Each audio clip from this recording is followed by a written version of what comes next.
This Quebec band could be performing at a small park like any other in the province.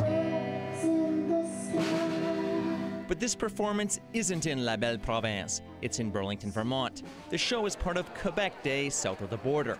The city is celebrating the quadricentennial of the founding of Lake Champlain by Samuel de Champlain. And today, Quebec's French heritage is being honored. So important to highlight, our neighbors to the north. And, we were all up in Quebec City last summer for their 400th, the founding of Quebec City, and felt it was very important to put a spotlight on that Quebec relationship.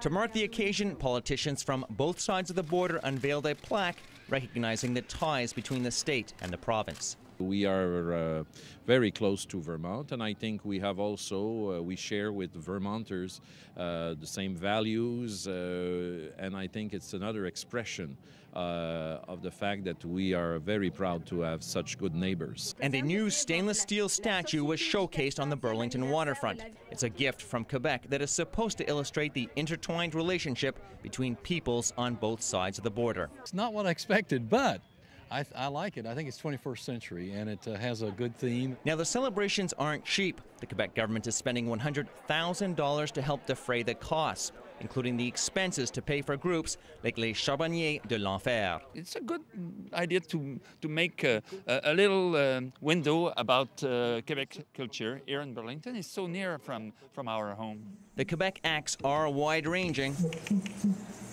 from the not-so-mainstream on Church Street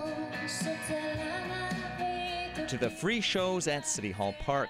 Some Quebec bands admit they feel pretty welcome performing before a foreign audience. We play so much in USA. We spend probably 60 concerts per year for years now. So we tour a lot. So we probably have more public here than in Montreal. The Quebec ties to Burlington is nothing new. Quebecers have a tradition of cramming the city streets for years. What's different?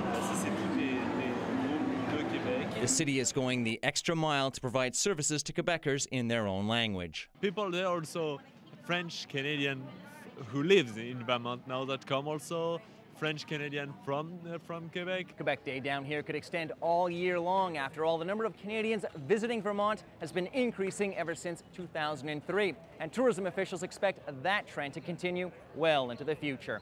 Tim Sargent, Global News, Burlington, Vermont.